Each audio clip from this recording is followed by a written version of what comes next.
اورګون د پکتیکا له مرکز ښرنې نږدې په 50 کیلومتره کې پرته ولسوالۍ ده چې د 9 ولسوالیو مرکز بلل کیږي.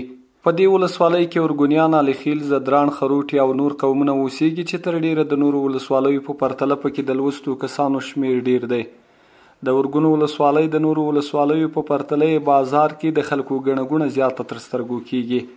د دې ولسوالۍ خلک د شیخانو د کلي ځوانان وایي چې دوی د خپلو تجارانو مسافرو په مرسته د دې ولسوالۍ د ښوونځیو، روغتیايي مرکزونو او ګڼو نورو برخو کې نږدې 32 میلیونه افغانۍ مرسته کړې ده. د شیخانو د کلي اوسیدونکی وایي چې د یادو عامه ځایونو ترڅنګ له خوارانو غریبانو سره هم په بیلابیلو برخو کې مرستې شوې دي او دا لړۍ لا هم روانه ده. مننه. بسم الله الرحمن الرحیم. زما نوم رحمت الله افغان دی. د پکتیکا ولایت د اورګون ولسوالۍ د شیخان د باباجي صاحب د کلي اوسیدونکی یم او د شیخان د باباجي صاحب د ځوانانو د سرتسري شورا د خیریه بنسټ مشر هم یم. نو دلته موږ په د خپل کلي کې په د 2-3 کاله کې او په د اورګون ولسوالۍ کې د صحي مرکزونو په باره کې او د جوماتونو په باره کې او د ښوونیز مرکزونو په باره کې د ملي تجارانو په همکاري باندې ډېر کار هم کړی دی. لکه تاسې بیلګه وینئ چې مثال دغه د شیخانو بي سي کلینیک دی. پخوا چې دی دلته د دې سرای ډېر خراب و، برنډې اتاقونه یې تاسې وینئ چې مثال دا ټول مضایع کړی دی او بیا دلته اتاقونه پکې کم و، مثال مراجعین دلته زیات و. نو دا چې دی زموږ د یو ملي تجار په همکاري باندې 2 اتاقونه ما اچولي دي چې تقریبا 1.5 میلیون پورې په دې کې مصرف شوی دی، 1.5 میلیون افغانۍ. نوره مو غوښتنه څه ده چې ملي تجاران په دا ډول خیریه کارونو کې برخه واخلي؟ لکه څنګه چې تاسې دلته بیلګه وینئ د موږ د یو ملګري چې هغه مثال دلته اوسیږي، نه په دوبۍ کې اوسیږي او د هغه ځای نه موږ ته مثال موږ د دې ځای نه خواست ورته وکړو چې مثال موږ د صحت په برخه کې یعنې د کلینیکونو په برخه کې، د مکتبونو په برخه کې یا د جوماتونو په برخه کې دا مشکلات لرو. خدای دې هغه ته اجر ورکړي. د موږ سره کافي کومک کړی له نورو ملي تجارانو یا له ټولو پکتیکاوالو تجارانو نه چې په خپلو سیمو کې لکه د موږ تجار چې موږ سره همکاري کړی دی، زموږ د خیریه بنسټ سره همکاري کړی دی، له نورو نه هم دا خواهش کوو چې مثال دوی په د خپلو ساحو کې په خپلو ولسوالۍ کې له جوماتونو سره، له ښوونیز مرکزونو سره او له صحي کلینیکونو سره همکاري او کومک وکړي. پخوا داسې وو چې په دغه ډول کارونو کې به ډېرو خلکو برخه اخیسته، اما ډېر شیان به نه جوړېدل ځکه ډېر لاملونه یې وو لکه د امنیت نشتون. اوسني وخت کې امنیت څومره ډاډمن شوی ده او خلک څومره په ډاډه زړه باندې د خیر ښېګڼې کارونو ته لاس ورنږدې کولی شي؟ موږ د امنیت په برخه کې هېڅ مشکل نه لرو، د امنیت نه راضي یو او هر چیرته چې ځو مثال چې موږ هلته یو متضرر کورنۍ مثال په دا ګیانه کې چې مثال څه وشو، زلزلې وشو، موږ په هغه ساعت خپل کومکونه اولیه کومکونه مو رسول، د خواړه کومکونه مو رسول.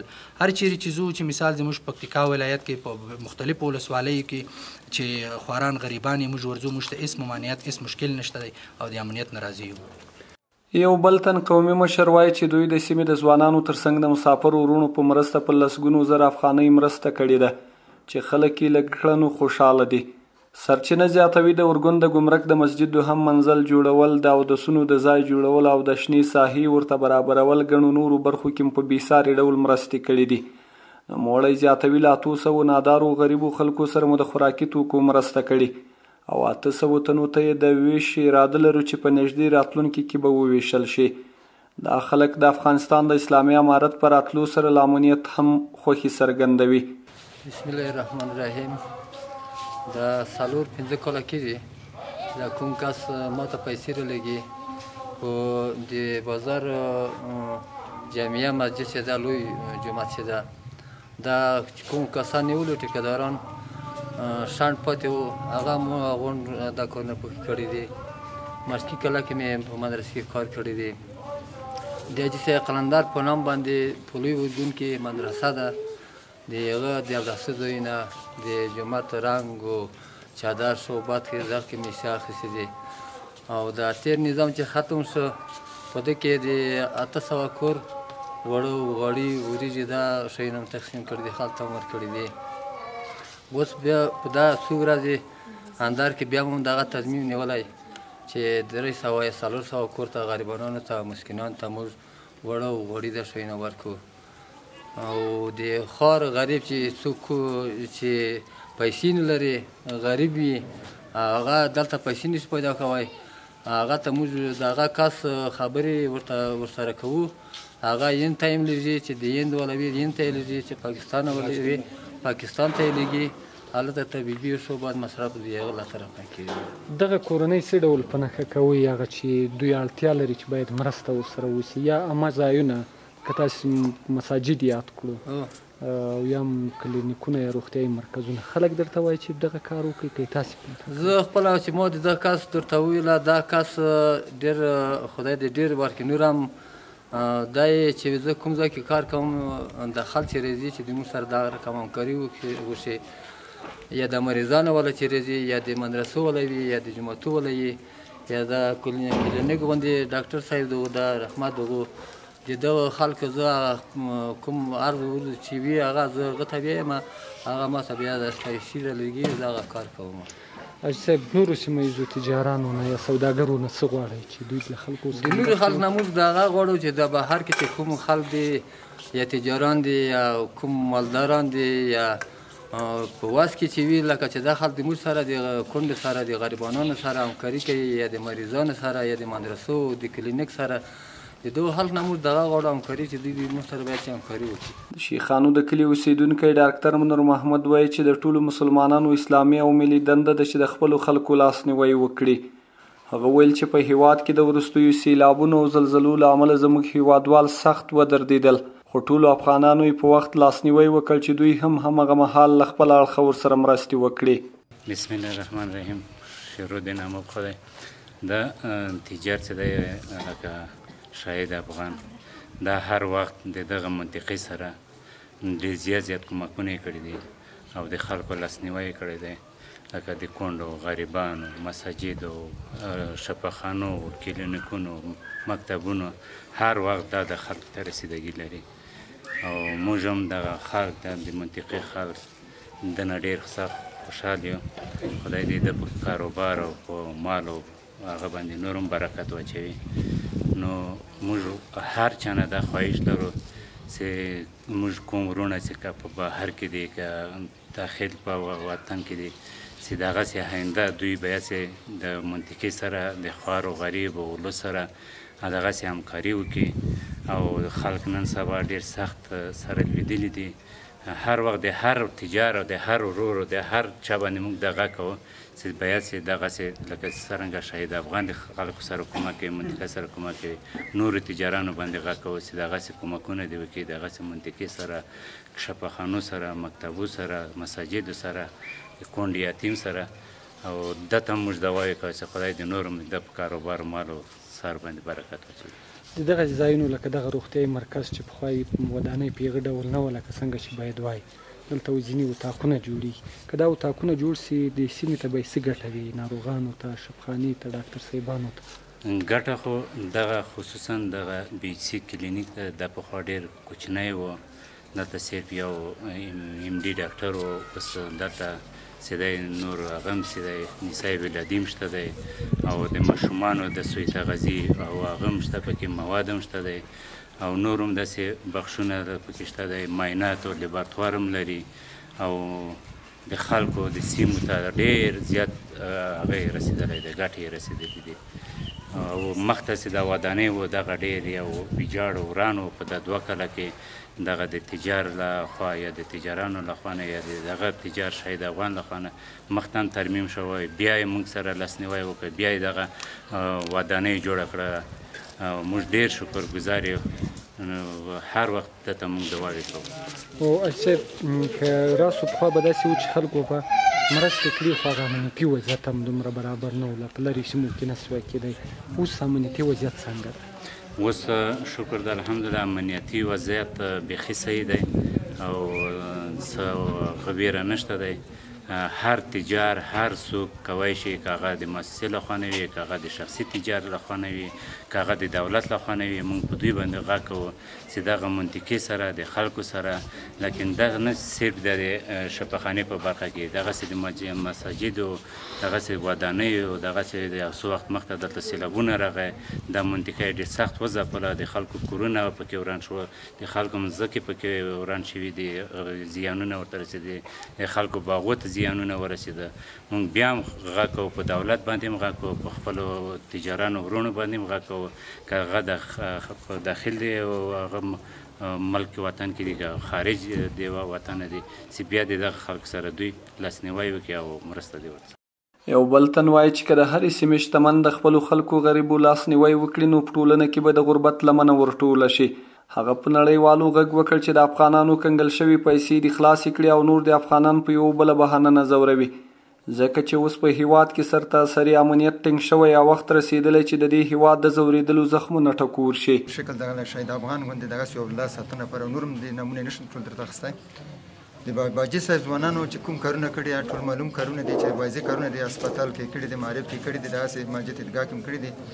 په داسې بار هم داسې یو دوه درې ورې داسې غریبانو سره کومکونه کړي چې 300 په یو وارې کورنۍ ته هم ښه اوبه ورکړي دي، غوړي اوبه او داسې بیا هم داسې 200 کورو ته 200 کورو ته داسې دغه سامان بیا ورکړي. موږ دا خواهش دی چې اول خو زه خپل بیا داسې نور تجاران ته وایم چې افغانستان نن سبا خاص غریبان بیکاره دي، روزګار نشته، نو دغه ضرورت دی چې یو لاسنیوی وشي، په هر لیول وي یو لاسنیوی وشي، یا لږ یا ډېر. موږ دغه ته دا هیله ده چې هر تجارت سره هم دا څه دی چې هیله چې دا کار سره وکړي. څومره اړتیا لري دا خلک؟ تاسو خو د دې سیمې خلک یاستئ، د خلک د تجارانو یا هغه څوک چې بهر کې دي څه نه څه لاس یې چلېږي، دوی څومره اړتیا لري د خلکو لاسنیوي؟ یاره که درته ووایم ډېر اړتیا لري، اړتیا ته خو ډېر ضرورت دی، خو موږ خو دغه اړتیاوې ټول ونه پوره کېږي، خو بیا هم د تجارانو دا غواړو چې څه نه څه وي چې د دوی خو دومره لاسنیوی وشي چې د غوړي او د شوم د باندې که بسته کال نه کېږي، د میاشتو د لسو ورځو د یو د بل نه لاس نه راوځي او څه کېږي. نو اړتیا ته خو ډېرې دي. دلته خو اوس دغه هسپتال دی، په دغه هسپتال ته چې کومه ورځ مخلوق راځي د شپږو د اووه کلي چې هغه ابتدا د 18 کورنۍ ده، دا برخه کې چې موږ کوم کارونه وکړل دا پیساوال جوړ شو، دا دوم دا ته ډېره نوره اړتیا ده. نه دا چادرې پاتې دي، موږ دا غواړو چې د پیسې موږ ته کړی چې د چادرې وکړو. دغه داسې مشینونه لګي چې د زنانیو د مشکلات لپاره، د ماشومانو د طلب لپاره، نو دلته مشکلاتونه ډېر دي، باید چې وشي. تاسو تجاران چې په دغه سیمه کې څه نه څه دلته ټولنه ده او بیا دوی له بهر نه مرستې راټولوي او دلته د دغو تجارانو ټولوي په نورو سیمو ته د نورو مثلا د اورګون نورو سیمو یا د پکتیکا نورو برخو کې په دغسې خلکو څنګه هیله هم څه ده چې دوی هم دغسې یو کار وکړي، هر وخت د دولت او مؤسساتو په تمه نه وي تر څو پورې خپل هغه دي خپله سیمې خلک سره راغونډ شي او یو کار مخته وړي. بلکل دا خو ښه خبره ده. دا که هر څوک یو شواهد غواړي رایدی شي د باباجي صاحب د ټیم سره د مشوره وکړي چې دوی چې چا سره کارونه کړي دي او کوم غریبان یې لاسنیوی کړی دی، یاره دوی به خپل تشویق شه وبهیې چې واقعي چې بل دا خپل لاس ور نه کړو. نو دا خو هم نه کېږي چې پردی ته به هم تل لاس نیولی وي. یو تجار به کار کوي، هغه به دومره مزدوره به هم څه ګټي څه به موږ ته، خو لازمه دا ده چې دا منتقام ټولنه ده سره خرابه، او چې لاس سره ورکړو انشاءالله منتقام شته خلک رایدی شي ودوني چې موږ څه کړي دي، چې هغه نه عبرت واخلي چې واقعي چې د خلکو څه کړي دي او کومه اندازې پرې کړي دي. ډېر لږ شیان موږ ته خلک راکړي دي، خو ډېره غټه سرمایه جوړه شوې ده، په هغه سرمایه باندې موږ ډېر غریبان خوشحال کړي دي. حاجي صاحب یو موټیواله اتحاد اتفاق د ولسونو ترمنځ همغږي څومره مهمه ده؟ بالکل ډېر. نن موږ دا وایو چې که دا دولت دی او که هر رقم دی حکومت راغلی دی د امارت اسلامي سره موږ باید چې لاس ورکړو، کومک همکاري ورسره وکړو. حکومت بې موږ نه کېږي، حکومت بغیر د موږ چې دی موږ سره لاس رانه کړي، نو دا خو پکار ده چې همکاري سره بل سره وکړو او لاس سره ورکړو. موږ به دا ونیو چې دولت واس نه ورسېد دغه کار ته، باید چې موږ دولت ته پیلو نه، باید چې موږ هغه کار وکړو چې د دولت لاس نه ورسېد، چې موږ وکړو د دولت په مشوره. نو دا خو ته خو ضرورت دی چې لاس یو بل ته سره ورکړو. د افغانانو پیسې خارجیانو بندي کړي، امریکایانو زموږ پیسې کنګل کړي دي، ځکه دا زموږ د هېواد خزانه وه. د دې د راخلاصولو په اړه باندې ستاسو نظر څه ده؟ دا خو موږ سره ډېره جفا وشوه، دا خو د افغانانو پیسې وي، دا خو داسې نه و چې د یوه شخص و یا د یوه دولت و. دغه برعکس موږ دا بار ویو، په دغه موږ درد هم پیدا کړی دی چې د موږ پیسې راخلاصې شي او په ښه څه باندې چې دا نن سبا د بېوزله خلک د دغه مشکلتونه پکې حل شي او د مشکلتونو سره ووځو. دا خو موږ خپل حق دی، حقوق هم دی د افغانانو، باید چې دا راخلاص شي.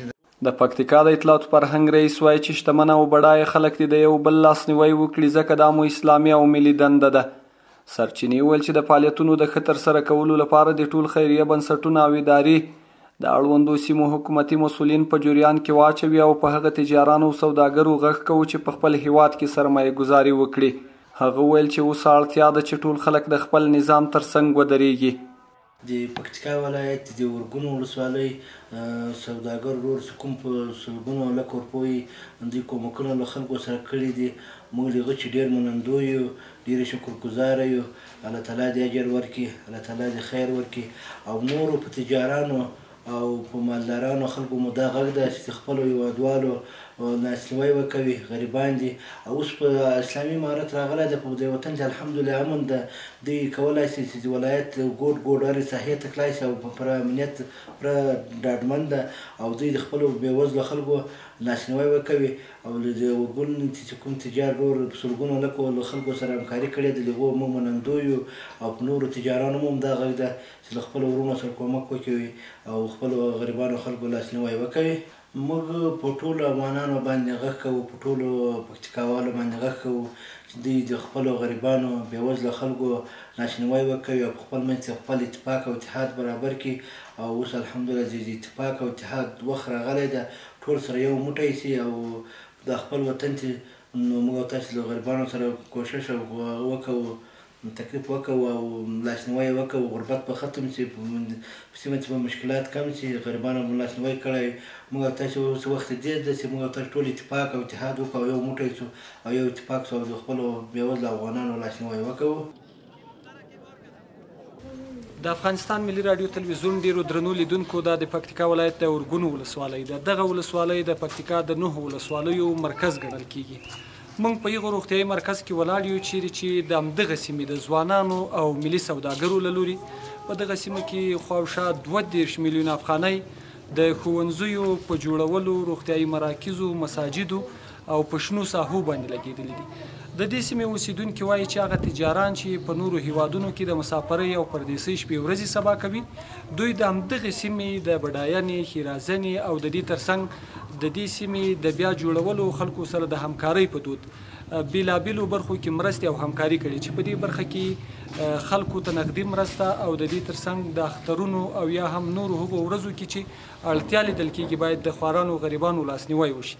کله چې د پکتیکا د ګیان او برمل ولسوالیو کې زلزله وسوه، هلته چې زموږ سلګونو هیوادوالو خپل ژوند له لاسه ورکړ او ډیری بې کوره سو. د همدغه سیمې ځوانان و چې ساحې ته ورسېدل په لومړۍ ورځ باندې، اول ته یې خلکو ته دیګونه حتی خوراکونه یې کورونو ته ولېږل. دغه خلک په نورو سرمایهدارانو یا تجارانو هم غږ کوي چې له دوی سره د همکاري وکړي تر څو د ورګون او نورو څنګلورو ولسوالیو هغه بېوزله خلک چې په بېلابېلو برخو کې اړتیا لري چې باید مرستې ورسره ترسره شي ورکړي. رحیم خان خوشحال، د افغانستان ملي راډیو تلویزیون، د پکتیکا ورګون ولسوالۍ، د شیخانو کلی.